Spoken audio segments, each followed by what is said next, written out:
गरुडगमन तव चरणकमलमिह मनसि लसतु मम नित्यम् गरुडगमन तव चरणकमलमिह मनसि लसतु मम नित्यम् मनसि लसतु मम नित्यं मम तापमपाकुरु देवा मम पापमपाकुरु देवा मम तापमपाकुरु देवा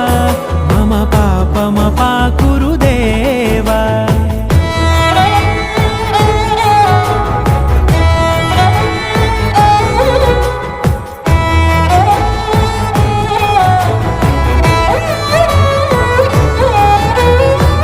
जनयन विधि नमुचिहरण मुख विबुध विनुत पद पद्मा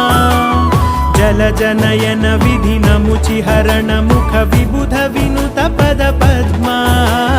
विबुध विनुत पद पद्मा।